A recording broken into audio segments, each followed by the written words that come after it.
আল্লাহ তাআলা চাইলেন আমার আপনার নবীজির মাধ্যমে এই কুসংস্কারের কবর রচনা করবে। শুধু তাই না, এই বিবাহ দুনিয়ার কোনো কাজী পড়ায় নাই, স্বয়ং আল্লাহ তাআলা এই বিবাহ সম্পাদন করেছেন। এই জন্য যায়েনব বিনতে জাহাশ অন্যান্য নবীজির অন্যান্য স্ত্রীদের সামনে গর্ব করে বলতেন, তোমাদের বিবাহ হয়েছে এই জমিনে, আর আমার বিবাহ সম্পাদিত হয়েছে আরশে আজিমে। তাহলে যারা বলে নবীজি তার পুত্রবধূকে বিবাহ করেছেন, নিঃসন্দেহে এটা অপবাদ। বরং নবীজি এই কর্মের মাধ্যমে যুগ যুগ ধরে, শতাব্দীর পর শতাব্দী ধরে চলে আসা কুসংস্কারের কবর রচনা আল্লাহ তাআলা নবীর মাধ্যমে করিয়েছে। সব গোত্রের মানুষেরা তাদের প্রত্যেকের গোত্র থেকে এক একজনকে নির্ধারণ করেছে নবীজির হত্যাকাণ্ডে অংশগ্রহণ করার জন্য।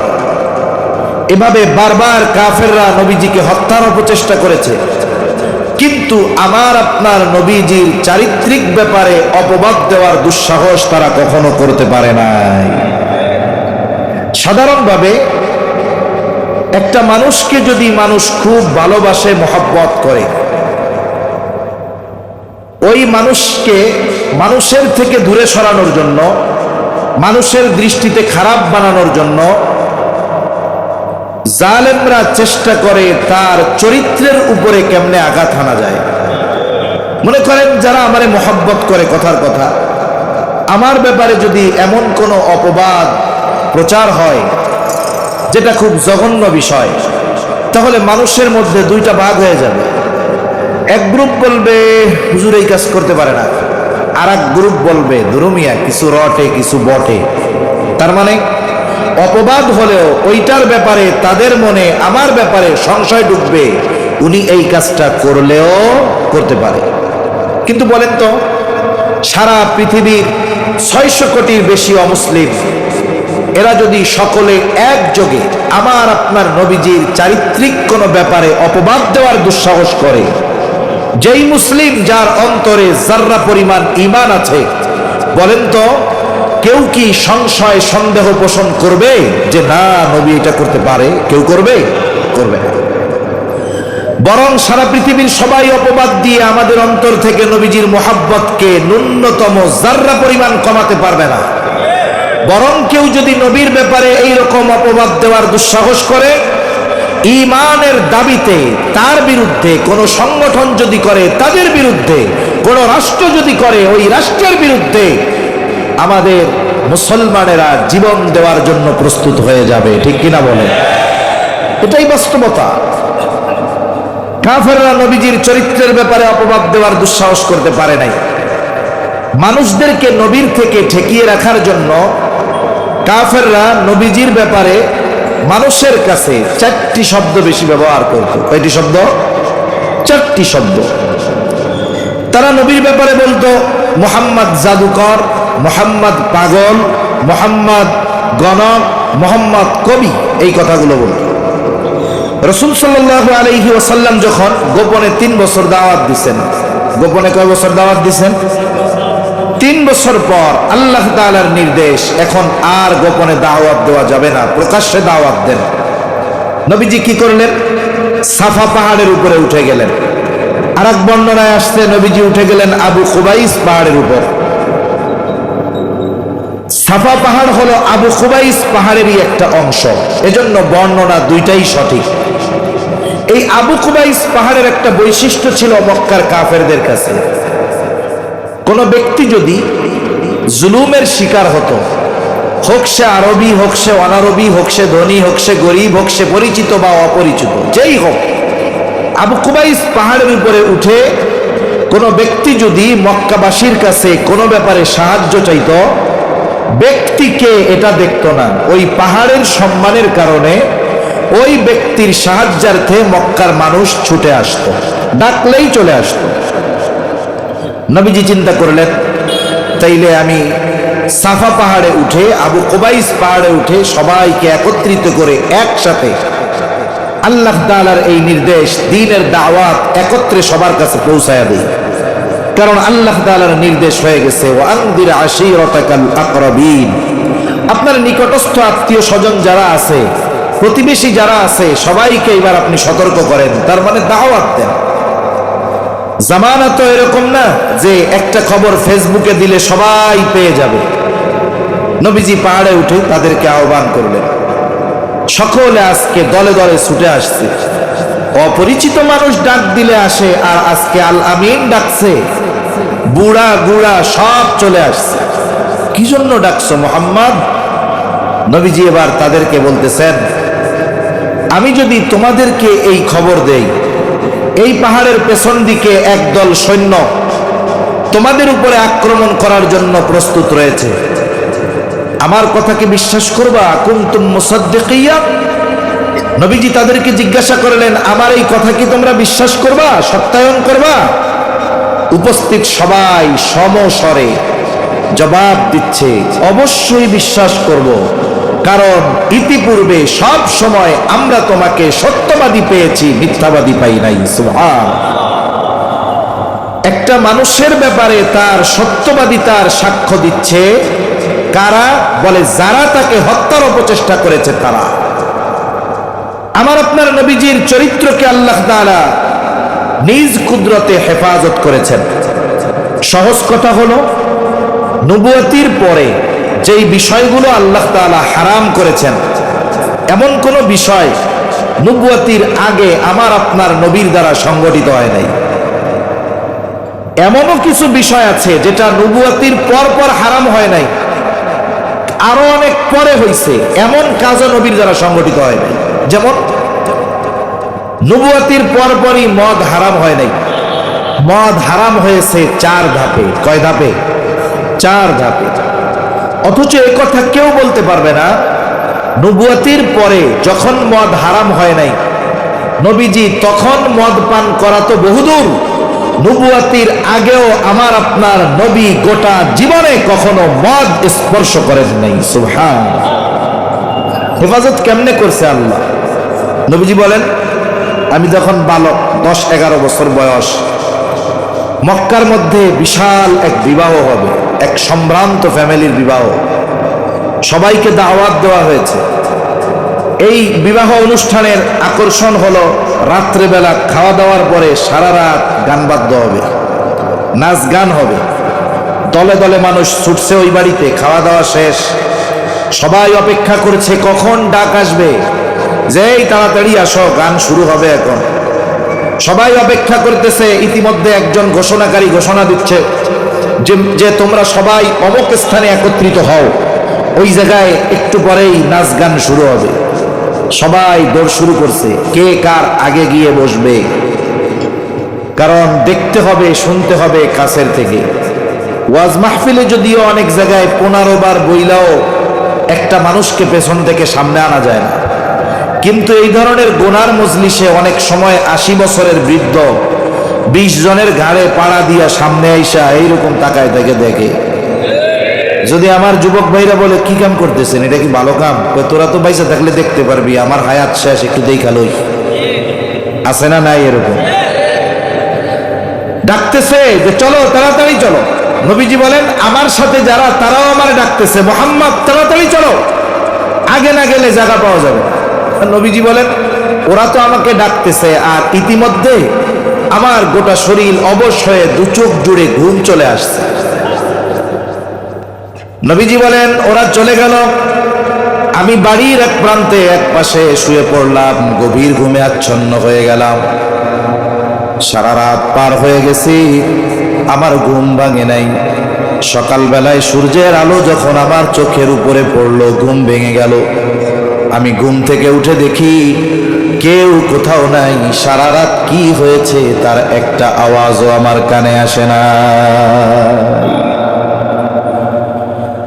যদি নবুয়তির পরে যেই বিষয়গুলো হারাম করা হয়েছে, নিষেধ করা হয়েছে, ওই ধরনের কোন কাজ যদি নবীজি নবুয়তির আগে করতেন, তাহলে কাফেররা হয়তো আমার আপনার নবীকে বলতো, মুহাম্মদ তুমিও তো এক সময় এইগুলা করছো, এখন কেন মানা করো? কারণ আমাদের সমাজেও এইরকম আছে, অনেক যুবক আছে, তরুণ আছে, যৌবনকাল অন্যায় করে, অপরাধ করে, উলামায়ে কেরামের সাথে মহব্বত রাখে। এই যুবকটাকে উলামায়ে কেরাম খুব ভালো মতো তাশকিল করে বুঝায়া পাঠায়া দিল, দাওয়াত ও তাবলীগের মেহনতে পাঠায়া দিছে। চিল্লায় চলে গেছে, এক চিল্লা, দুই চিল্লা, তিন চিল্লা দিয়ে বাড়িতে আসছে। যেই যুবক গিয়েছিল দাড়ি ছাড়া, যখন এলাকায় ফিরছে লম্বা দাড়ি, গেছিল খালি মাথায়, মাথায় এখন পাগড়ি, গেছিল শার্ট প্যান্ট পরে, এখন গায়ে লম্বা জুব্বা। এই ছেলেটা যখন চলে যায় বোঝা যায় না 4 মাস আগের ব্যক্তি আর এই ব্যক্তি মিলানো যায় না। বলেন তো এই যুবকটা তাবলীগে যাওয়ার আগে তার চরিত্র যেমন ছিল, যেই পাপাচার অনাচার গুলো সে করত, তাবলীগে সময় দিয়ে আসার পরে, তওবা করার পরে ওই কাজগুলো তার কাছে আর ভালো লাগবে নাকি? তার ভালো লাগবে না। কাউকে যদি ওই কাজ করতে দেখে তাও তার ভালো লাগবে না। মনে করেন সে আসরের নামাজ পড়ার জন্য মসজিদের দিকে রওনা হলো, মসজিদের আগেই দোকান, এই দোকানে বসে সে জীবনের অনেক সময় আড্ডা দিয়েছে, চা পান করেছে, সিগারেট খেয়েছে, ইফটিজিং করছে, কত কিছু করছে। এবার দোকানটার দিকে তাকায় দেখে সবাই আছে, শুধু সে নাই। চিন্তা করে জীবনের অনেক সময় যাদের সাথে কাটাইলাম, এই মানুষগুলোর পরিণতি কি হবে আল্লাহ জানে। একটু যাই তাদেরকেও দাওয়াত দেই। এইবার সে কাছে গিয়ে দাওয়াত দিচ্ছে, ও আমার ভাইয়েরা, ও আমার মুরব্বীরা, জীবন বড় সংক্ষিপ্ত, মরণ কখন চলে আসে বলা যায় না। এ দুনিয়াতে আল্লাহ তাআলা বেহুদা পাঠান নাই। আপনারা কেউ বিড়ি সিগারেট খায়েন না, চায়ের দোকানে বসে সময় কাটায়েন না। আসেন আমরা নামাজে যাই, আল্লাহর ঘরে যাই। এই কথাগুলো যে বলল ভালো কথা, কিন্তু এই কথার পরে মানুষেরাও 2 দলে বিভক্ত হয়ে যাবে। একদল চিন্তা করবে না কথাটা ঠিক বলছে, আর একদল তার এই কথার প্রতি উত্তরে বলবে, এত বুজুর্গিগিরি দেখায়ও না, 6 মাস আগে তুমি কেমন ছিলে আমরা জানি। এরকম লোক আছে না নাই বলেন? এই যে কথাটা তারা বলছে, নবীজিকে যেন কাফেররা এই কথা না বলতে পারে, ও মুহাম্মদ তুমি আমাদের মদ পান করতে মানা করো, অথচ তুমিও তো কিছুদিন আগে মদ পান করেছো, এমনটা যেন না বলতে পারে। এই কথা বলার সুযোগ আল্লাহ তাআলা আমার আপনার নবীর ব্যাপারে রাখেন নাই। এই জন্য নবীজির চরিত্র হলো এই রকম, নবুয়তির আগেও যেমন, নবুয়তির পরেও তেমন। তবে নবুয়তির পরের সাথে, আগের সাথে পরের কিছু পার্থক্য আছে। পার্থক্যটা কেমনে একটা উদাহরণ দিলে বুঝতে সহজ হবে। মনে করেন একটা মানুষ বিদেশ থেকে একটা স্বর্ণের বার এনেছে, স্বর্ণের বার অথবা বিস্কিট যা বলেন বলেন। যখন কিনছে চকচক করতেছে, এইবার ওই স্বর্ণের বার সে ঘরের মধ্যে রেখে দিয়েছে 10 বছর ব্যবহার না করে আলমারির কোনায়। বলেন তো 10 বছর আগে এই স্বর্ণের টুকরার যেই উজ্জ্বলতা ছিল, 10 বছর পরে সেরকম থাকবে নাকি? পিতলের কালার হয়ে যাবে, তামার কালার হয়ে যাবে। যতই কালার পরিবর্তন হোক দাম কি কমবে? ওইটা তো আর বাংলাদেশ ব্যাংকের ভোল্ট না। বাংলাদেশ ব্যাংকের ভোল্টে নাকি স্বর্ণ রাখছে 22 ক্যারেটের, খুঁজতে যায় দেখে হায় আল্লাহ এটা 18 ক্যারেট হয়ে গেছে। চিন্তা করছেন অবস্থা কি? এখন স্বর্ণের গ্লেস কমছে কিন্তু দাম কমে নাই। আপনি যদি বাজারে নিয়ে স্বর্ণকারের কাছে দেন, একটু পুড়ায়া অথবা অ্যাসিড পানির মধ্যে একটা চুবনি দিলে আবার উজ্জ্বলতা ফিরে পাবে। নবীজির চরিত্রটাও এরকম, নবুয়তির আগেও স্বর্ণ, পরেও স্বর্ণ। আগের স্বর্ণ একটু উজ্জ্বলতা কম, পরেরটা বলে উজ্জ্বল বেশি। কেন? বলে নবীজির উত্তম চরিত্রকে নবুয়তির কুদরতি পানি দ্বারা আল্লাহ এমন ভাবে দৌত করেছে যে নবুয়তির আগে নবীর চরিত্রে মুগ্ধ হয়েছিল শুধু মক্কাবাসী, আর নবুয়তির পরে নবীর চরিত্রে মুগ্ধ হয়েছে গোটা সৃষ্টি জগৎ। রাসূল আকরাম সাল্লাল্লাহু আলাইহি ওয়াসাল্লামের চারিত্রিক সৌন্দর্য কেমন, আল্লাহ তাআলা কুদরতি ভাবে হেফাজত করেছে নবীর চরিত্র। আফসোস লাগে নবীর দুশমন নবীকে হত্যার চেষ্টা করেছে, তবু নবীর চারিত্রিক ব্যাপারে অপবাদ দেওয়ার দুঃসাহস করে নাই। কিন্তু বর্তমান জামানার কিছু ইসলাম বিদ্বেষী মুসলমানের ঘরে জন্ম নিয়ে নবীজির চারিত্রিক ব্যাপারে অপবাদ দেওয়ার দুঃসাহস করে এমন বেয়াদব আছে না? মনে রাখতে হবে, অপবাদ দেওয়ার মাধ্যমে নবীর সম্মান কমানো যাবে না।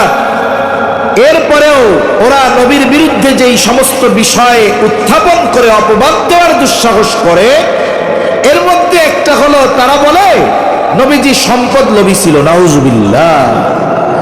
এই জন্যই তো 25 বছরের যুবক 40 বছরের একজন নারীকে বিয়ে করছে, আবার যার আগে 2টা বিবাহ হয়েছে। অথচ ইতিহাস কি বলে? নবীজি সম্পদের লোভে বিয়ে করছে? খাদিজাতুল কুবরা রাদিয়াল্লাহু তাআলা আনহা, বরং খাদিজা রাদিয়াল্লাহু তাআলা আনহা নবীর চরিত্রে মুগ্ধ হয়ে বিবাহের প্রস্তাব ওনার পক্ষ থেকেই গেছে। খাদিজার বয়স তখন 37 বছর।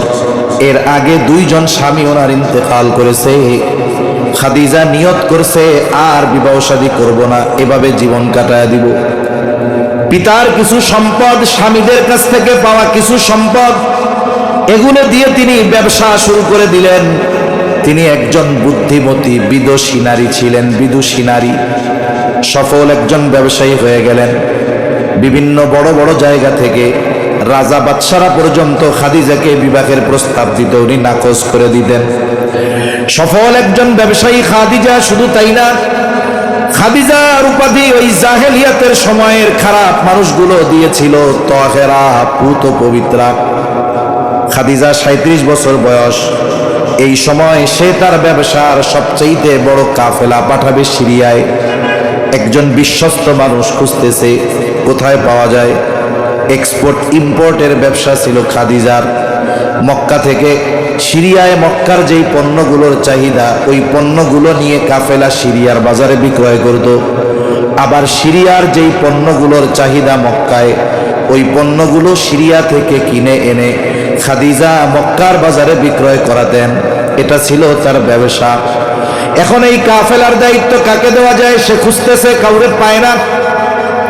আবু তালেব জানতে পারলো যে খাদিজা একজন বিশ্বস্ত মানুষ খুঁজতেছে কাফেলার দায়িত্ব দেওয়ার জন্য। আবু তালেব আমার আপনার নবীর কাছে এসে বলে, মুহাম্মদ, খাদিজা তো একজন বিশ্বস্ত মানুষ খুঁজতেছে, তুমি খাদিজার কাছে গিয়ে বলো যে ও খাদিজা, আপনি যদি আমাকে এই দায়িত্ব দেন তাহলে আমি এই দায়িত্ব নিতে রাজি আছি। চাচা বলতেছে তুমি গিয়ে বলো যে আমি দায়িত্ব নিতে চাই। আর নবী কি বলে? আমি দায়িত্ব চাইয়ে নিতে পারবো না। যদি খাদিজা আমাকে প্রস্তাব দেয় তাইলে ভিন্ন কথা। কারণ দায়িত্ব চেয়ে নেওয়া আর দায়িত্ব চাপায়া দেওয়া দুটো বিষয় কিন্তু এক নয়। মনে করেন কোন বিষয়ের দায়িত্ব যদি আমি আপনাদের কাছ থেকে জোর করে চেয়ে আনি, যেই দায়িত্বটা আমারে দেন, এখন ওই দায়িত্ব পালন করতে গিয়ে যদি কোনো ত্রুটি বিচ্যুতি হয়, আপনারা আমাকে জামাতবদ্ধ হয়ে বেশি কথা বলবেন। হুজুর, ওনার কাম হইলো ওয়াজ করা, নামাজ পড়ানো, মাদ্রাসায় পড়ানো, ওনার এই দায়িত্ব নিতে কইছে কি? তার মানে আমি যদি দায়িত্ব চেয়ে নেই আর যদি ওই দায়িত্ব পালনের ত্রুটি বিচ্যুতি হয়ে যায়, স্বাভাবিক আপনারা বেশি কথা বলবেন, এটাই স্বাভাবিক। কিন্তু আপনারা যদি আমার উপরে জোর করে দায়িত্ব চাপায়া দেন, তাহলে যদি কোনো ত্রুটি অনাকাঙ্ক্ষিত হয়ে যায়, আপনারা কিছু বলার আগে আমি জোর গলায় বলবো, দায়িত্ব দিছেন কেন? ঠিক কিনা বলেন? আমি কি চাইছি? দিছেন কেন? এজন্য দায়িত্ব দেওয়া আর দায়িত্ব চেয়ে নেওয়া এক নয়। আবু তালেব চলে গেছে খাদিজার কাছে গিয়ে বলে, ও খাদিজা, আপনি নাকি এমন একজন ব্যক্তি খুঁজতেছেন, আমার ভাতিজা যদি মুহাম্মদ এই দায়িত্ব নেয় কেমন হয়? খাদিজা চিন্তা করছিল মুহাম্মদ মনে হয় এই দায়িত্ব নিবে না। কিন্তু যখন চাচার মুখে এই কথা শুনছে, খাদিজার চেহারা থেকে চিন্তার ছাপ দূর হয়ে গেছে। বলে, মুহাম্মদ যদি এই কাফেলার দায়িত্ব নেয়, এর চাইতে উত্তম আর কোনো কিছুই হতে পারে না। তা খাদিজারও আগ্রহ আছে। এই সুযোগে আবু তালেব বলে যে আপনি যদি ওনারে প্রস্তাব দেন দায়িত্ব নেওয়ার ব্যাপারে, তাইলে হয়তো দায়িত্ব নিতে পারে। খাদিজা কি বলে? খাদিজা বলতেছে, আবু তালেব, মুহাম্মদ ব্যতীত অন্য কারো ব্যাপারে যদি আপনি এই কথা বলতেন, কখনোই আমি অন্য কাউকে প্রস্তাব দিতাম না। কিন্তু যেহেতু মুহাম্মদ, আমার কোনো অসুবিধা নেই। এইবার খাদিজা আমার আপনার নবীকে প্রস্তাব দিলেন। নবী যখন দায়িত্ব চাপায়া দেওয়া হলো, অফার করা হলো, দায়িত্ব নিলেন, কাফেলা রওনা হয়ে যাবে। এই কাফেলার খেদমতের জন্য একজন ব্যক্তিকে নিয়োগ দেওয়া হলো, তার নাম হলো মাইসারা। খাদিজার এত বিশ্বস্ত একজন গোলাম যে তাকে বলা হতো খাদিজার চোখ। তার মানে তার দেখা আর খাদিজার দেখা সেম, এত বিশ্বাস করতো খাদিজা তাকে। খাদিজা বলে দিল, মাইসারা, পুরা জামাতের সকলের খেদমতের দিকে খেয়াল রাখবা, খেদমত করবা, বিশেষ করে মুহাম্মাদের ব্যাপারে বেশি খেয়াল রাখবা। সফর শুরু হয়েছে। নবীজি মক্কা থেকে যেই পণ্যগুলো সিরিয়ায় নিয়ে গেছেন ওইগুলো প্রায় দ্বিগুণ লাভে বিক্রয় করছেন। আবার সিরিয়া থেকে মক্কায় যেই পণ্যগুলো নিয়ে আসছেন এগুলো মক্কার বাজারে প্রায় দ্বিগুণ লাভে বিক্রয় করেছেন। খাদিজার ব্যবসার ইতিহাসে সবচাইতে বড় প্রফিট আসছে এই সময়। এইবার সফরের কারগুজারি শুনতেছে মাইসারার কাছ থেকে, সব ঘটনা শুনছে। বিশেষ করে নবীর ব্যাপারে কয়েকটা আশ্চর্যজনক ঘটনা মাইসারা খাদিজাকে শোনায়।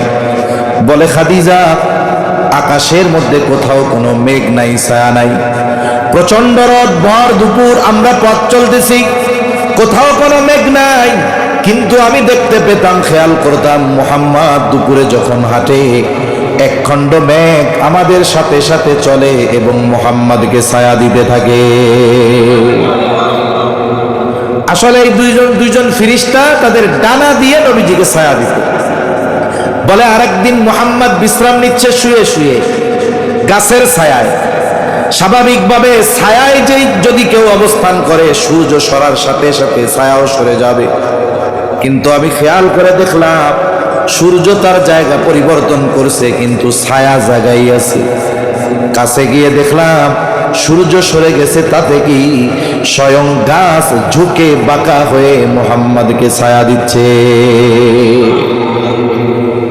আরেক জায়গায় নবীজি বিশ্রাম নিচ্ছেন, মাইসারার সাথে একজন পাদ্রীর দেখা হল।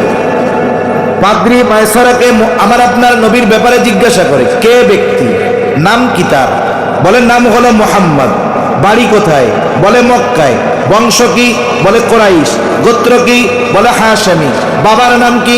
আব্দুল্লাহ। মার নাম কি? আমেনা। এইবার সব পরিচয় জানার পরে পাদ্রী মাইসারাকে বলে, এই যুবক ভবিষ্যতে হয়তো নবী হবে। যখন আয়েশা খাদিজার কাছে এই কথা বলছে, ওই যে হাদিসের কিতাবের মধ্যে আছে, আমরা ঘটনা শুনি, যখন ওহী নাজিল হয়েছে নবীজি ভীত হয়ে গেছেন, গায়ে জ্বর চলে আসছে। খাদিজাতুল কুবরা আমার আপনার নবীকে নিয়ে গেছেন, তার এক চাচাতো ভাই আলেম ছিল তাওরাতের, আরাকা বিন নাওফেল। আরাকা বিন নাওফেল, এই নাওফেলের কথা মনে পড়ে আমার আর এক কথা মনে পড়লো। এই বাংলাদেশে হিন্দুত্ববাদীদের একটা সংগঠন আছে, মনে রাখবেন, হিন্দু আর হিন্দুত্ববাদের মধ্যে তফাৎ আছে। এদেশে যারা সনাতনী হিন্দু এরা উগ্র নয়, এরা শতাব্দীর পর শতাব্দী এই ভারতীয় উপমহাদেশে মুসলমান হিন্দু সহ অবস্থান করতেছে, ঠিক কিনা বলেন? শতাব্দীর পর শতাব্দী। যদি মুসলমান এবং হিন্দুদের মধ্যে এই হৃদ্রতা, সহানুভূতিশীলতা যদি না থাকতো, এই উপমহাদেশ 800 বছর মুসলমানেরা শাসন করেছে, এই উপমহাদেশে হিন্দুদের সংখ্যা বেশি হতো না। মুসলমান শাসকেরা শেষ করে দিতে পারতো হিন্দুদের, কিন্তু তা হয় নাই, বরং দিন গেছে সংখ্যা তাদের আরো বেড়েছে। কিন্তু কিছু বিষয় আছে যে অনেক সাধারণ হিন্দু যারা এরাও বোঝে না। দাঙ্গা সৃষ্টি করার জন্য বর্তমান দুনিয়ায় ইহুদিদের পেড এজেন্ট হিন্দুদের লেবাসে যেই হিন্দুত্ববাদী সংগঠন আছে এটার নাম হলো ইসকন। এটার নাম কি? ইসকন। এরা কিন্তু যারা সনাতনী হিন্দু এদের উপরে জুলুম চালায়। মাঝে মধ্যে খবরে দেখবেন এই ইসকন সনাতনীদের এই মন্দির দখল দিয়েছে, ওদের কাজ হলো এইগুলো করা। বাংলাদেশের একটা বই আছে, এটা বাংলাদেশের সাবেক গোয়েন্দা বিভাগের একজন প্রধান লিখেছেন। এখানে উনি লিখেছেন যে এই যে ইসকন, আমরা যদিও মনে করি এটা হিন্দুদের সংগঠন, বলেন এর উপমহাদেশের হেডকোয়ার্টার হলো আমাদের পার্শ্ববর্তী দেশ ভারতের নদিয়ায়, কিন্তু এটা প্রতিষ্ঠিত হয়েছে কবে? আমেরিকাতে। 1966 সালে যিনি এই সংগঠন প্রতিষ্ঠা করেছেন তিনি হিন্দু ধর্মে দীক্ষিত নয়, তিনি আমেরিকায় লেখাপড়া করেছেন এবং ওইখানে ওনার ইহুদিদের সাথে অনেক সম্পৃক্ততা, মহব্বত, ভালোবাসা ছিল। ইহুদিদের ফর্মুলা অনুসরণ করে হিন্দুত্ববাদের লেবাসে ইহুদিদের পরামর্শে এই ইসকন পরিচালিত হয় এবং ওরা যেখানেই যায় শান্তি, মানুষের অগ্রগতি, মানুষের মধ্যে যে সহানুভূতিশীলতা, এগুলোকে বিনষ্ট করার পায়তারা ওরা করে। ঠিক কিনা বলেন? এদেরকে লাই দেয় কারা, প্রমোট করে কারা? ওরা এত সাহস পাইতো না। যারা প্রমোট করেছে অতীতে, এদের মধ্যে একজনের নাম হলো নওফেল। চিনেননি সেই নওফেল? চিটাগাং বাড়ি তার, শিক্ষা প্রতিমন্ত্রী ছিল। ইসকনের মন্দিরে গিয়ে গেরুয়া পতাকা গলায় ঝুলিয়ে সে খুব গর্বের সাথে বলেছিল, আমি ইসকনের প্রতিষ্ঠানে পড়ালেখা করেছি। তার মানে আমরাও খবরে দেখলাম এই যে চট্টগ্রামে ওই উগ্র জঙ্গি হিন্দুত্ববাদ প্রতিষ্ঠা করতে চায় যে সংগঠন ইসকন, ওরা এই যে উস্ফালন ওদের, লাফালাফি ওদের, এর পেছনে ইন্ধন যোগাচ্ছে এই নওফেল। এই নওফেল ইন্ধন জুগিয়ে একটা দাঙ্গা লাগানোর চেষ্টা করতেছে। দাঙ্গা লাগাতে পারলে কয় লাভ? এক লাভ হলো ভারতের ফুল সাপোর্ট পাওয়া যাবে। এই বাহানা দিয়ে হয়তো ভারতীয়রা আমাদের উপরে চাপ সৃষ্টি করবে। 2 নাম্বার, এই বিষয়টাকে সামনে নিয়ে আন্তর্জাতিক মিডিয়ায় প্রচার করবে, আমেরিকার প্রেসিডেন্টকে দেখাবে যে দেখো আগেই ভালো ছিলাম। কি বলবে? আগেই ভালো ছিলাম, দেখো কি করতেছে, মাইরা আমাকে শেষ করে দিতেছে। মনে রাখবেন, মানুষ অনেক সময় প্রতিপক্ষকে ফাঁসানোর জন্য নিজের ঘরে আগুন দিতেও দ্বিধাবোধ করে না। এজন্য আমরা যারা মুসলমান আছি, আমাদেরকে সতর্কতার সাথে অগ্রসর হতে হবে। একটা কথা বলার সাথে সাথেই অ্যাকশনে যাওয়া যাবে না। যারা সুচিন্তিত মনস্কা মানুষ, যারা ইন্টারন্যাশনাল পলিটিক্স বুঝে, বিজ্ঞ মানুষ, এদের সাথে পরামর্শ করে সামনে অগ্রসর হতে হবে। তারা হলে কি হবে? তারাই আমাদেরকে ফাঁদে ফেলে এই যে এক নতুন রাষ্ট্র বিনির্মাণের প্রচেষ্টা চলতেছে, এটাকে ধ্বংসের মুখে ঠেলে দেওয়ার প্রচেষ্টা এরা চালিয়ে যাবে। ঠিক কিনা বলেন? এই জন্য একটু সতর্ক থাকতে হবে আমাদের। তা ওই যখন মায়েসারা বলছে যে এই যুবক ভবিষ্যতে নবী হবে, এই কথা যখন খাদিজার কাছে বলছে, খাদিজা ওই সফরের পর আরাকা বিন নওফেলের কাছে চলে গেছে। 17 বছর আগের কথা, নবুয়তির 17 বছর আগে। কিয়া বলে, ভাই কাছাকাছি সময়ে কোন নবী আগমনের খবর আছে নাকি? উনি তো বড় আলেম ছিলেন তাওরাতের। উনি বলতেছে, হ্যাঁ, সময় অবস্থা সব কিছুর আলোকে বোঝা যায় অতি নিকটেই একজন মহা মানবের আবির্ভাব ঘটবে। একজন নবী, তার জন্য যত ধরনের গুণাবলী দরকার সব আমার আপনার নবীর মধ্যে ছিল। খাদিজা এই কথা শ্রবণ করবার পর আমার আপনার নবীজির প্রতি আকৃষ্ট হয়ে গেছে। বান্ধবীদের মজলিসে শুধু আমার আপনার নবীর প্রশংসা করে। বান্ধবীরা বলে, খাদিজা এত মুহাম্মাদের কথা বলো কেন? তোমার কি মুহাম্মাদকে খুব পছন্দ হয় নাকি? তাইলে বিবাহের প্রস্তাব দিয়ে দাও। খাদিজা বলে, আমি যদি প্রস্তাব দেই আর মুহাম্মদ যদি ফিরিয়ে দেয় তাহলে আমি লজ্জা পেয়ে যাব। এখানে একটা বিষয় খেয়াল করার দরকার। দেখেন, খাদিজা রাদিয়াল্লাহু তাআলা আনহার বয়স নবীজির চাইতে বেশি, আবার তিনি বিধবা। 2 জন স্বামী ওনার ইন্তেকাল করেছে। জাহেলিয়াতের সময় বিধবা বিবাহ করা, বয়সে বড় কোন নারীকে বিবাহ করা খারাপ দৃষ্টিতে দেখা হতো না। কিন্তু এখনকার সময় কোন যুবক যদি জানতে পারে একটা মেয়ে আছে, সে খুব ভালো দিনদার, কিন্তু আগের ফ্যামিলিতে যেখানে বিবাহ হয়েছিল বিবাহ টেকে নাই। আমাদের সমাজের একটা খারাপ দিক হলো, যখন কোনো মেয়ে তালাক প্রাপ্ত হয় আমরা একতরফা ভাবে এই মেয়েকে দোষারোপ করি, পুরুষকে দোষারোপ করি না। হতে পারে মেয়েটা ভালো দিনদার, কিন্তু বাপ টাকা পয়সার লোভে টাকাওয়ালার সাথে বিয়ে দিছে, বাড়ি গাড়ি দেখা। এখন এই দিনদার মেয়ে ওই বাড়িতে গিয়ে দেখে, হায় রে হায়, যার সাথে বিবাহ দিছে সে পরনারীতে আসক্ত, সে মাদকাসক্ত, পাপাচারে লিপ্ত থাকে। বলেন তো একজন ভালো মেয়ে, দিনদার মেয়ে ওই পরিবেশে গিয়ে সে থাকতে পারবে নাকি? দেখা গেল বিবাহ বিচ্ছেদ হয়ে গেছে, কিন্তু কেউ যদি বলে মেয়েটা আসলেও ভালো, যদিও আগের স্বামীর সাথে সংসার করতে পারে নাই, আমরা বইলা বেশি বসি ভালোই যদি হইতো তাইলে তো তালাক খাইতো না, বলে কি বলে না? অথচ দেখা যাবে এই বিবাহ বিচ্ছেদের জন্য পরিপূর্ণ দায়ী হলো ওই খারাপ পুরুষ। এজন্য আমরা একজনের বিষয়ে শুনলেই মন্তব্য করব না, আগে যাচাই বাছাই করব। তা মনে করেন এক যুবক জানতে পারছে মেয়েটা খুব ভালো, দিনদার, মুত্তাকি, কিন্তু খারাপ ছিল স্বামীটা আগের, এই জন্য সম্পর্ক শেষ, তালাক প্রাপ্ত, ইদ্যৎকালীন সময় শেষ। ছেলের পরিবারও খুব দিনদার। এখন ছেলে আইসা মা বাপ দুইজনরে বলতেছে, আপনারা তো বিবাহ দেওয়ার জন্য মেয়ে খুঁজতেছেন, আমি তো একটা মেয়ের সন্ধান পাইছি। কই পাইছ? কয় আমাদের রাকিব বিন রজব সিদ্দিকী হুজুর খোঁজ দিছে, একটা মেয়ে আছে, সেই মেয়েটা আগে একজনের সাথে বিবাহ হয়েছিল, লোকটা ভালো না কিন্তু মেয়েটা খুব ভালো, এরে আমি বিয়ে করতে চাই। দেখবেন এই কথা বলার সাথে সাথে ওই দিনদার ছেলের দিনদার মা বাপ স্টক করে বসবে, তুই আমার ইজ্জত খেয়া দিবি রে, এই ডিভোর্সি বিয়া করবি, বিধবা বিয়া করবি। তাহলে দেখেন আমাদের সমাজে বিধবা বিবাহ করাকে খারাপ দৃষ্টিতে দেখা হয়। আবার যদি কোনো মেয়ে বয়সে বড় হয়, কেউ যদি বিবাহ করে, বন্ধু বান্ধব বলবে দোস্ত এটা কি ভাবি কমু না দাদি কমু, ডের ভাই না।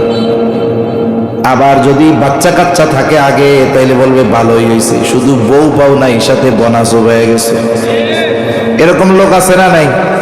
এই কথাগুলো মজা করতেছি ঠিক, কিন্তু এটা নিম্নমান মানসিকতার পরিচয়।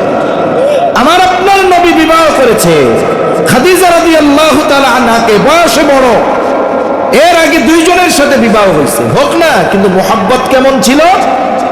খাদিজা যতদিন জীবিত ছিলেন নবী অন্য কাউকে স্ত্রী হিসাবে গ্রহণ করেন নাই, বরং নবীজি বলতেন খাদিজা যদি জীবিত থাকতো আমি তাহলে স্ত্রী হিসাবে আর কাউকে গ্রহণ করতাম না। কত মোহাব্বত, কত ভালোবাসা। খাদিজা বলে আমি যদি প্রস্তাব দেই, মোহাম্মদ যদি ফিরিয়ে দেয় লজ্জা পাবো। বান্ধবী বলে তাইলে আমি প্রস্তাব দিয়ে দেই। বলে তুমি মুহাম্মাদের মনোভাব জানো যে সে বিবাহ করতে রাজি কিনা, কিন্তু আমার বিষয়টা গোপন রাখবা।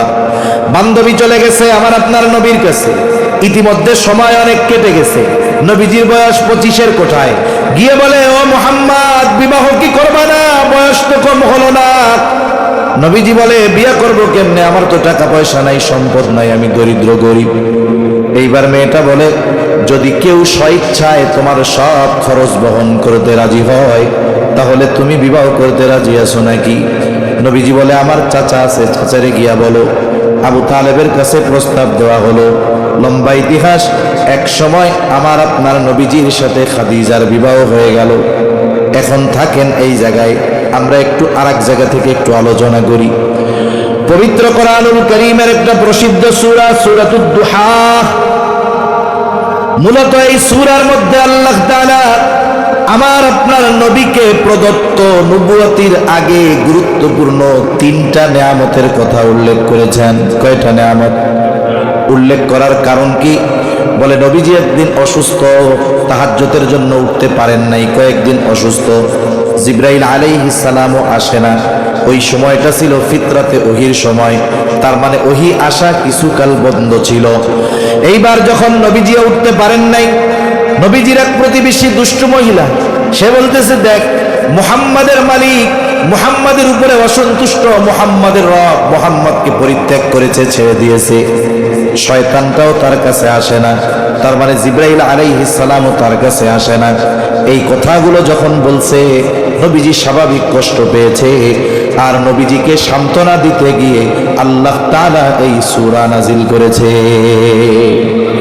আল্লাহ তাআলা শপথ করে বলতেছে ওয়াদ-দুহা ওয়াল-লাইলি ইযা সাজা। আল্লাহ তাআলা বলেন প্রভাতের শপথ, ওয়াল-লাইলি ইযা সাজা, রাত্রির শপথ যখন তা অন্ধকারাচ্ছন্ন হয়ে যায়। আরে ওরা তো বলে আপনার রব আপনার উপরে অসন্তুষ্ট, আপনাকে ছেড়ে দিয়েছে, কিন্তু আপনার রব কি বলে শোনেন। এই 2টা কসম করে আল্লাহ তাআলা বলেন মা ওয়াদ্দাআকা রাব্বুকা ওয়া মা ক্বালা। আপনার রব আপনার উপরে অসন্তুষ্ট নয়, আপনার রব আপনাকে পরিত্যাগ করে নাই।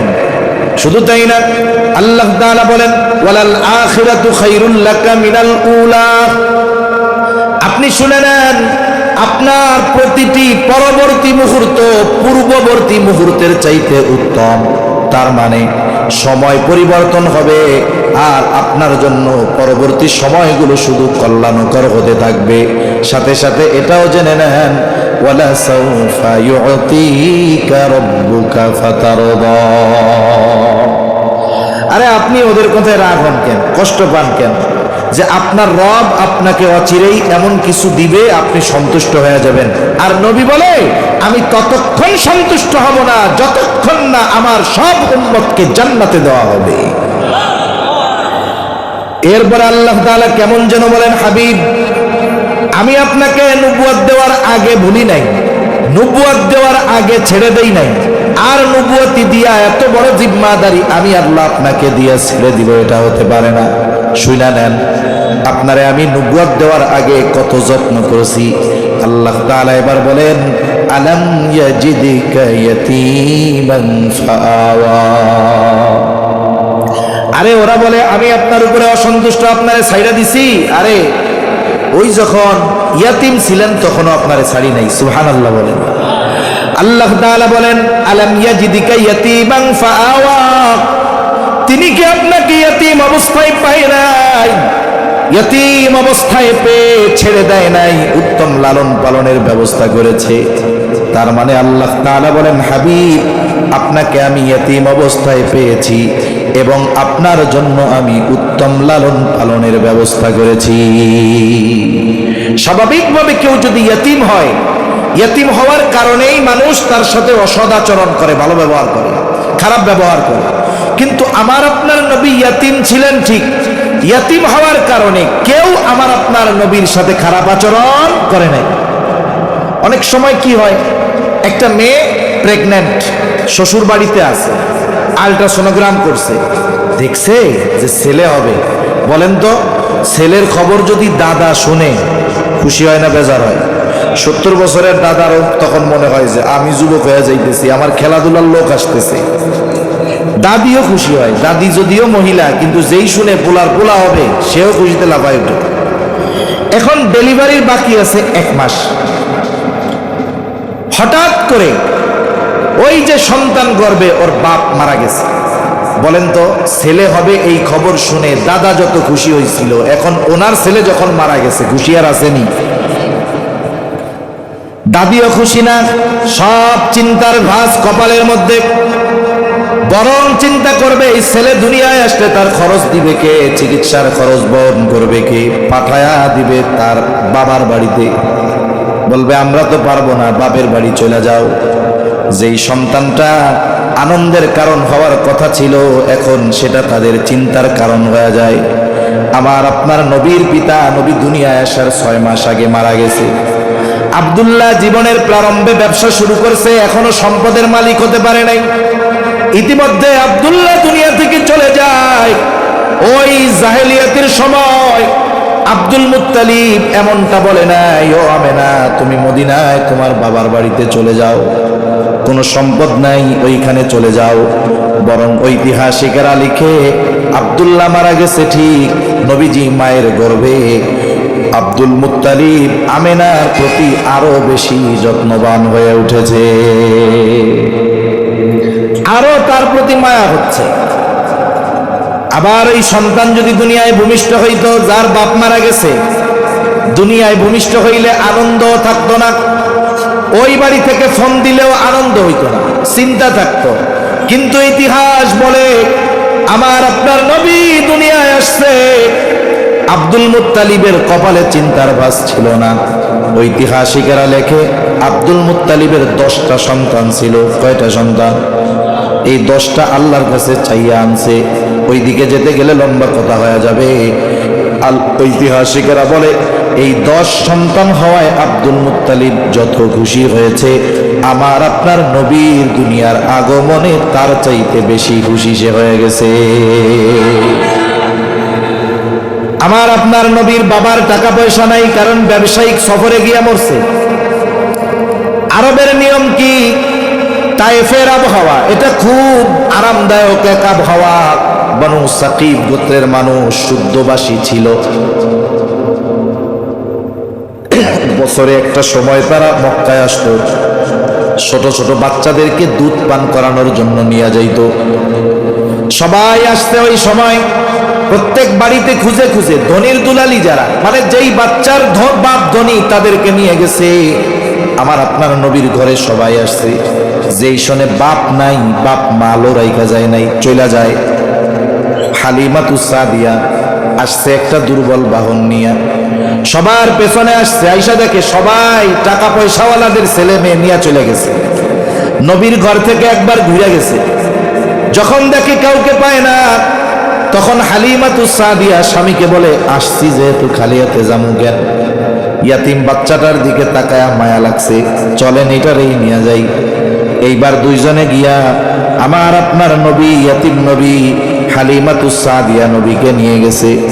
হালিমাতুস সাদিয়া বলে, আমি যখন মুহাম্মদ, শিশু মুহাম্মদকে কোলে নিলাম, আমার স্তনে দুধ কম ছিল, অসুস্থতার কারণে, দুর্বলতার কারণে আল্লাহ তাআলা মুহাম্মদকে কোলে নেওয়ার সাথে সাথে আমার স্তনগুলো দুধে পরিপূর্ণ করে দিয়েছে। কয় বুঝতে পারছি সাধারণ কোনো জিনিস না। সুবহান। এইবার আসছে দুর্বল বাহন নিয়ে, বাহনে উঠছে, বাহন সবল হয়ে গেছে, সবাই আগে রওনা দিয়েছে, হালিমাতুস সাদিয়া পরে, কিন্তু নবীজি উঠছে বাহনে। এইবার বাহনের গতি বেড়ে গেছে, সবাইকে ওভারটেক করে চলে গেছে সবার আগে। সবাই বলে, ও হালিমা, কি নিয়ে আসছিলা আর কি নিয়ে যাও? বাহন কি পরিবর্তন করছো নাকি? বলে না, বাহন আগেরটাই আছে। তাহলে চিন্তা করে দেখেন, এদিকে যেতে গেলে লম্বা কথা হয়ে যাবে যে হালিমাতুস সাদিয়া নবীজির চেহারা দেখা মায়া লাইগা গেছে, এতিম এই জন্য ফালায় রাখা যায় নাই। এরপরে এক সময় আমার আপনার নবীর মা ইন্তেকাল করলেন, অভিভাবক হলেন দাদা আব্দুল মুত্তালিব। আব্দুল মুত্তালিব 2 বছর পরে মারা যায়। মারা যাওয়ার সময় ওসিয়ত করতেছে আবু তালেবকে যে আমার মরার পরে তুমি অভিভাবক। ওই সময় আব্দুল মুত্তালিবের যতজন সন্তান বেঁচে ছিল সবার মধ্যে সবচাইতে দরিদ্র ছিল আবু তালেব। অন্যান্য চাচারাও নবীকে অনেক ভালোবাসতেন, কিন্তু তাদের মধ্যে আবু তালেব বেশি ভালোবাসত। এই জন্য আব্দুল মুত্তালিব কোন ছেলে টাকাওয়ালা বেশি এটা খেয়াল করেন নাই, বরং খেয়াল করেছেন ছেলেদের মধ্যে কে বেশি মুহাম্মদকে ভালোবাসে। ইয়াতিম বাচ্চা ও খাবারের চাইতে ভালোবাসা চায় বেশি। আপনি খাওয়ান দাওয়ান ভালো দেন, কিন্তু আচার আচরণ খারাপ করেন, কষ্ট পাবে। কিন্তু খাওয়ান ঠান্ডা ভাত লবণ দিয়া পেঁয়াজ দিয়া, কিন্তু আচরণ যদি ভালো করা হয় ও ওইখানে থেকে খুশি হয়ে যাবে, ঠিক কিনা? মোট কথা হলো, আপনি ইয়াতিম হওয়ার কারণে কেউ খারাপ আচরণ করে নাই। আপনাকে যে দেখছে তার অন্তরে আমি মোহাব্বত ঢেলে দিয়েছি, আমি আপনার লালন পালনের ব্যবস্থা করেছি। শুধু তাই না, ওয়াজাদাকা দাল্লান ফাহাদা, আপনি সঠিক পথ সম্পর্কে অনবগত ছিলেন, সঠিক পথ আপনি চিনতেন না, আমি আপনাকে সঠিক পথ চিনিয়ে দিয়েছি। ওয়াজাদাকা আইলান ফাআগনা, আরে নবুয়তির আগে আপনি নিঃস্ব ছিলেন, আমি আল্লাহই আপনাকে ধনী বানায় দিয়েছি। এই আয়াতের তাফসীরে মুফাসসিরিনে কেরাম খাদিজাতুল কুবরা রাদিয়াল্লাহু তাআলা আনহার সাথে বিবাহের কথা উল্লেখ করেন। নবীজির সাথে খাদিজার বিবাহ হয়ে গেল। খাদিজা আমার আপনার নবীজিকে বলতেছে, ও মুহাম্মদ, এতকাল আপনার সাথে আমার সম্পর্ক ছিল একরকম, আজকে থেকে আর এক রকম। এখন থেকে আমি হইলাম আপনার অধীনস্থ। মুহাম্মদ, আপনি শুনে নেন, আমার যত সম্পদ আছে আমি সব সম্পদের মালিক আপনাকে বানিয়ে দিলাম। এই সম্পদ যেখানে খুশি যেভাবে খুশি আপনি ব্যয় করবেন, কোনো অসুবিধা নাই। আর আল্লাহ বলেন, ওই যে খাদিজা সম্পদের মালিক বানাই দিছিল, এটার ব্যবস্থা কে করছে? আল্লাহ তাআলা করছে। এজন্য নবীজি সম্পদের লোভে খাদিজাকে বিবাহ করেন নাই, নবীজিকে বিবাহ করেছেন। খাদিজা নিজে প্রস্তাব দিয়েছে, সম্পদের লোভে নবীজি বিবাহ করেন নাই। নবীর ব্যাপারে এই একটা অপবাদ দেয়, আর একটা অপবাদ দেয় যে নবীজি নিজের পুত্রবধূকে বিবাহ করেছে। নাউজুবিল্লাহ। হযরত যায়েদ রাদিয়াল্লাহু তাআলা আনহু, উনি প্রথমে খাদিজা রাদিয়াল্লাহু তাআলা আনহুর গোলাম ছিলেন। যায়েদকে কিনে আইনা দিছে বাজার থেকে খাদিজার এক ভাই। যায়েদ গেছে হারায়া, আর একদল দুষ্টু মানুষ যায়েদরে পেয়ে বাজারে নিয়ে গোলাম হিসাবে বিক্রয় করে দিছে। এখন এই বাচ্চা গোলামরে কিনে আইনা খাদিজার এক ভাই খাদিজারে হাদিয়া দিছে। নবীজির সাথে বিবাহের পরে যায়েদের আচার আচরণ ভালো, আদব লেহাজ ভালো, নবীজিকে হাদিয়া দিয়ে দিছে যে ধরেন এটা আপনারে দিয়া দিলাম যায়েদকে। এই দিক দিয়ে যায়েদের মা বাবা খুঁজতেছে পোলা কই গেল, খুঁজে খুঁজে পায় না। এই যে ইদানিং দেখতেছি, প্রায় দেখি বাচ্চা হারাইতেছে, ছোট বাচ্চারা হারিয়ে যাচ্ছে, হয়তো অপহরণকারী নিয়ে যাচ্ছে। এটা একটা কঠিন বিষয়। এজন্য আপনারাও আপনাদের বাচ্চাদের উপরে একটু খেয়াল রাখতে হবে, নজর রাখতে হবে, সতর্ক থাকতে হবে, ঘরের বাইরে গেলে খেয়াল করতে হবে। তা যায়েদের খোঁজ মা বাবা করতে করতে এক সময় জানতে পারলো মক্কায় আছে মুহাম্মদ সাল্লাল্লাহু আলাইহি ওয়াসাল্লামের কাছে। খুঁজতে খুঁজতে চলে আসছে। উনি তখন বালক, মা বাপ পাইছে, মা বাবাও চিনছে, সেও মা বাবাকে চিনছে। এবার নবীজি তাকে আজাদ করে দিয়েছে যে যান, আজাদ করে দিলাম, এরে আপনারা নিয়ে যান। দীর্ঘ সময় যায়েদ নবীজির কাছে থাকছে। নবীজির চরিত্রে সে এতটা মুগ্ধ হয়েছে, মা বাবাকে বলে তোমরা যাও, আমি তোমাদের সাথে যাব না। কত মোহাব্বত মায়া নবীর উপর। এক সময় মা বাবা তাকে রেখে যাইতে বাধ্য হয়েছে। আর যায়েদের এই মোহাব্বতের কদর নবীজি করেছেন। নবীজি সবার সামনে ঘোষণা দিয়ে দিলেন, আজ থেকে যায়েদ হলো আমার পুত্র, পালক পুত্র। এই যায়েদের সাথে নবীজি বিবাহ দিয়ে দিয়েছেন ওনার ফুফাতো বোন যায়নাব বিনতে জাহাশকে। যায়নাব বিনতে জাহাশ কুরাইশ বংশের মেয়ে, আর যায়েদ গোলামি খাটছে। এই দুইজনের সাথে বনিবনা হয় না। নবীজি বহুত চেষ্টা করছে, কাজ হয় না। এক সময় যায়েদ নবীজির কাছে এই ব্যাপারে আলোচনা করতে করতে নবীজির সামনে এক সময় যায়নাব বিনতে জাহাশকে তালাক দিয়ে দিছে। নবীজি চেষ্টা করছে বিবাহ বন্ধন টিকুক, কিন্তু যায়েদ এক সময় কথার মধ্যে তালাক দিয়ে দিছে। এই দিক দিয়ে আল্লাহ তাআলা ওহী নাজিল করছে, হাবিব, তাহলে যায়নাব বিনতে জাহাশের ইদ্যতকালীন সময় শেষ হওয়ার পরে আপনি এর বিয়ে করবেন। সমস্যাটা কোথায়? জাহেলিয়াতের সময় শতাব্দীর পর শতাব্দী ধরে এই রীতি চলে আসছিল যে পালক পুত্রকে নিজের পুত্রের মতো মনে করা হইত। মারা যাওয়ার পরে সন্তান যেমন সম্পদের মালিক ওয়ারিশ সূত্রে এমনি হয়ে যায়, পালক পুত্র ওই ঔরসজাত সন্তানের মতো সম্পদের মালিক হয়ে যাইত। কিন্তু ইসলাম এই কুসংস্কারের কবর রচনা করেছে আমার আপনার নবীজির মাধ্যমে। এই জন্য একটা বিষয় খেয়াল রাখতে হবে। হয়তো আপনাদের, আমাদের বা আমাদের আত্মীয় স্বজন অনেকে আছে সন্তান লালন পালন করে, 3 বছরের একটা ছেলে আইনা দিছে, দম্পতি, সন্তানহীন দম্পতি, ছেলেটাকে 3 বছর থেকে লালন পালন করে মা বড় বানাইছে, 12-13 বছর হয়ে গেছে। কত আদর করছে মা, পালক মা, কোলের মধ্যে নিয়ে ঘুমাইছে। শরীয়তের মাসালা হলো, এই ছেলে যখন বালেগ হয়ে যাবে, ওই পালক মা ছোট থাকতে নাবালক থাকতে যে কোলে কইরা পালছে, ওই মা ওই বাচ্চার সাথে আর ছেলের সাথে দেখা করতে পারবে না। বালেগ হওয়ার পরে পর্দা করতে হবে। মেয়ে একটা আনছেন ছোট, 3 বছর বয়স, লালন পালন করছেন, কত কোলে নিছেন, কপালে চুমা দিছেন, মেয়েটা বালেগা হয়ে গেছে। 9 বছর ধরে, 8 বছর ধরে লালন পালন করছেন। ও যখন বালেগা, এই পালক পিতা ওই পালক কন্যার সামনে যেতে পারবে না, পর্দা করতে হবে। এটাই শরীয়তের ফয়সালা। তবে যদি 2 বছরের আগে কোনো বাচ্চা আনে, এখন এই বাচ্চাকে যদি ওই মহিলা যে পালক মা, সে যদি তার বোন কেউ থাকে, আপন বোন, সন্তান আছে, দুধ পান করায়, ওই 2 বছরের ছোট বাচ্চারে দিয়া দুধ পান করায় দিছে বোনের, এখন সম্পর্ক কি হয়েছে? গন্ধ দুধ সম্পর্ক হয়ে গেছে না? এক্ষেত্রে মাসালা ভিন্ন। আবার 2 বছরের পরে আইনা যদি দুধ পান করায়, তাহলে দুধ সম্পর্ক হবে না। তা মূল কথা হলো পালক পুত্রকে নিজের পুত্র মনে করত। নিজের পুত্রের পুত্রবধূকে বিবাহ করা যেমন হারাম, অনুরূপভাবে তারা মনে করত পালক পুত্র যে তার স্ত্রীকে সে তালাক দেওয়ার পরে বিবাহ করা হারাম। এখন নবী তো এই কাজ করতে হবে, আদেশ দিছে কে? হায় হায়, চিন্তা করে যে এই কাজ কেমনে করি। আল্লাহ তাআলা বলেন যে আল্লাহর পক্ষ থেকে নবীদের যে আদেশ দেওয়া হয় এ কাজ করতে কোনো সমস্যা নাই। সারা পৃথিবী একদিকে যাক, আল্লাহ তাআলার আদেশ মানতে হবে আপনাকে। মূলত আল্লাহ তাআলা চেয়েছেন এই কুসংস্কারের কবর রচনা করে দেওয়ার জন্য।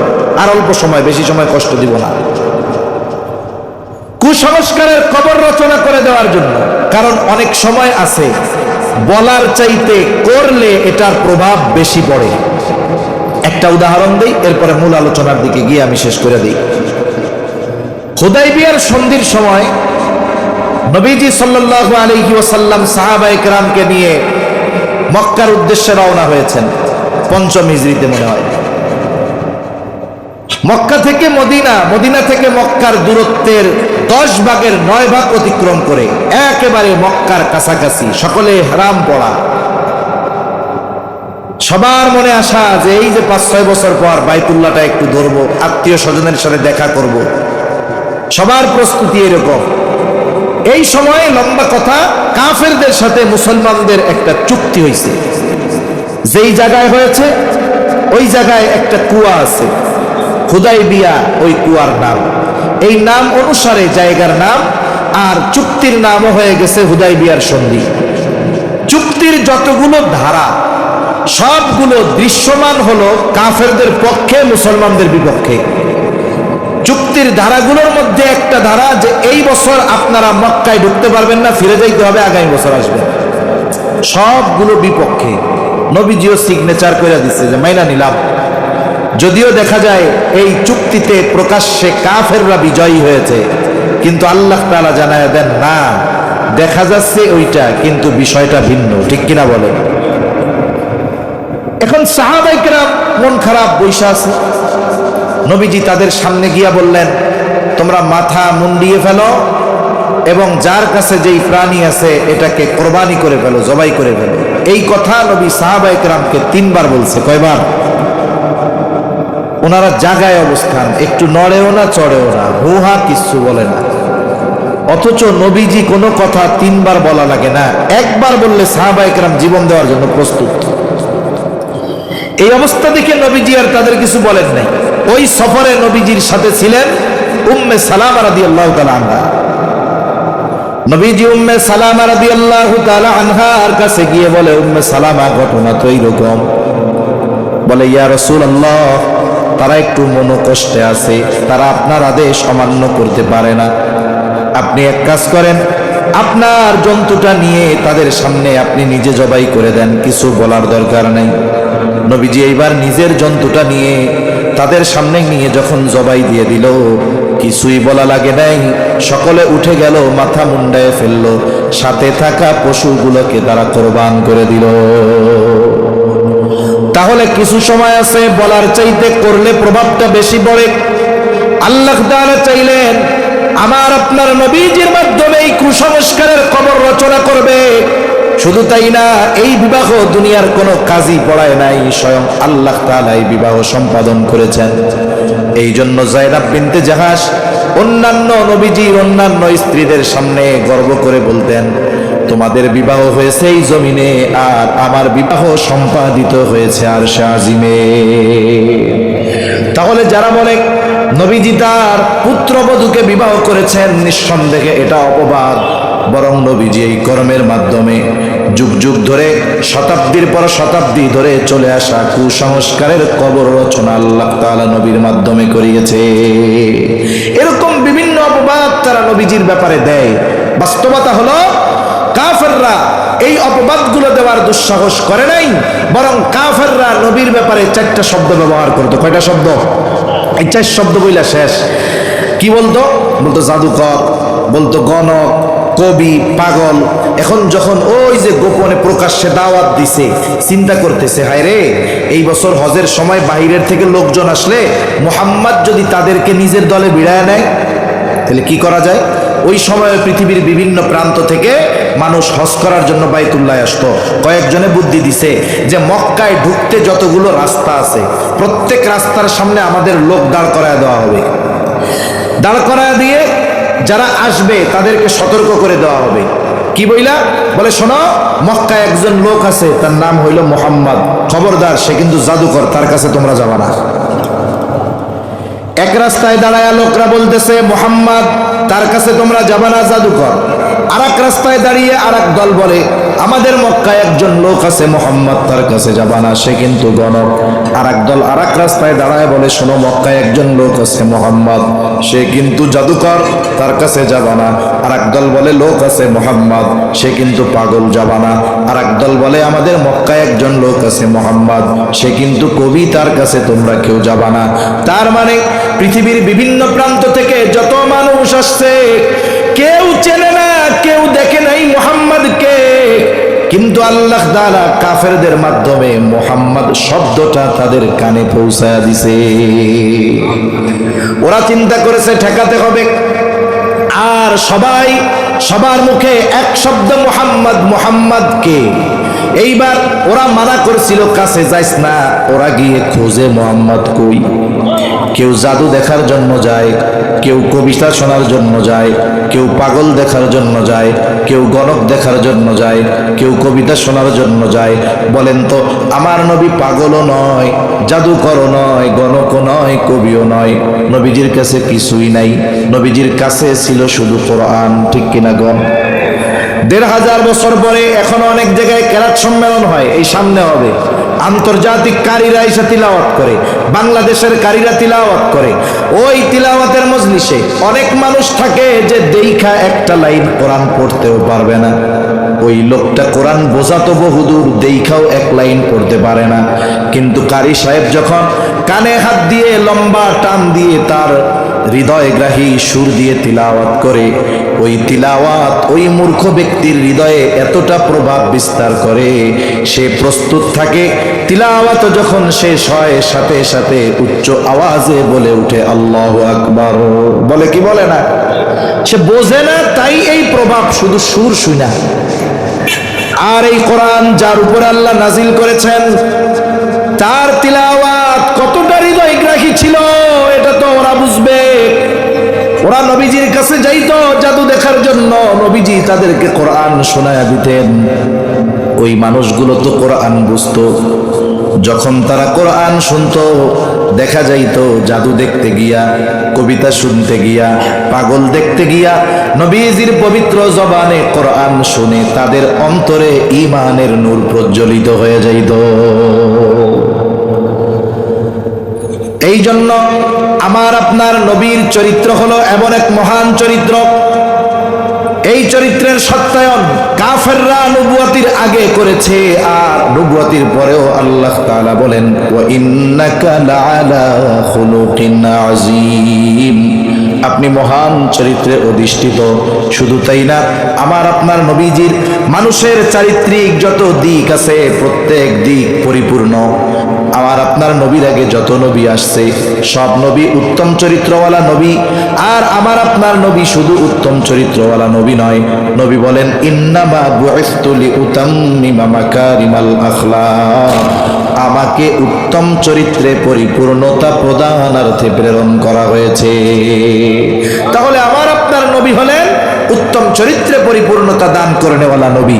এখন আমি মানব জীবনের যেই বিষয়টা নবীর থেকে নিতে চাই, নবীর থেকে পাওয়া যাবে। সুবহানাল্লাহ বলেন। এখন আমাদের কি করণীয়? আমি একটা গুণের কথা বলছি শুধু আজকে, সত্যবাদিতার গুণের কথা, যে সত্যবাদিতার সত্যায়ন কাফেররা করেছে। আমরা নবীজিকে জানার জন্য সিরাত পড়ব, সাথে সাথে আজকে থেকে, এখন থেকে যারা শুনতেছি, যারা আসি, প্রতিজ্ঞাবদ্ধ হব যে আমি আমার এই জবান দিয়ে একটা মিথ্যা কথা বলবো, ছাড়া যাবে তো ইনশাআল্লাহ? একটু অভ্যাস করেন, সত্যের মধ্যে মজা আছে।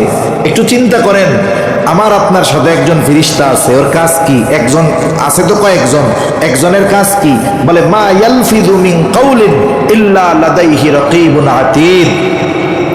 সদা তৎপর একজন ফেরেশতা আমরা জবান দিয়ে যা বলি সাথে সাথে সে সেটাকে সংরক্ষণ করে রাখে।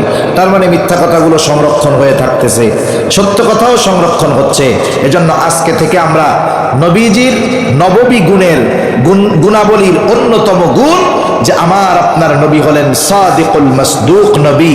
আমরা সত্যবাদিতার গুণ অর্জন করব, মিথ্যা পরিহার করব। বলেন ইনশাআল্লাহ। করবো তো ইনশাআল্লাহ, নাকি নার বদলে ইনশাআল্লাহ কইছেন? এই জামানায় কিন্তু না কইতে পারে না, ইনশাআল্লাহ কয়। একজন একজনকে কইছে তুমি আমার এই কাজটা কইরা দিও, খুব ভালো সম্পর্ক। ও মনে মনে কয় আমি তো করবো না, কিন্তু যদি না বলি সরাসরি তাহলে তো অসুবিধা, কয় ইনশাআল্লাহ। বুঝেন নাই? তাবলিগ জামাতের সাথীরা গিয়া ধরছে, যাইতেই হবে 3 দিনে আমাদের সাথে। আর একজন কানের বসে কয় শোন, ছাড়বো না ইনশাআল্লাহ। না কইলে তো ছাড়বো না, ওকে ইনশাআল্লাহ। ঠিক আছে তাহলে গেলাম। এখন আমরা ইনশাআল্লাহরে বানাই ফেলছি নার বিকল্প। ওই ইনশাআল্লাহ কইছেন না আসলটা কইছেন? আসলটা তো আল্লাহ তাআলা আমাদের সকলকে সত্যবাদিতার গুণ অর্জন করার তৌফিক দান করেন, আমিন। ওয়া আখিরু দাওয়ানা আলহামদুলিল্লাহি রাব্বিল আলামিন। আসসালামু আলাইকুম ওয়া রাহমাতুল্লাহ।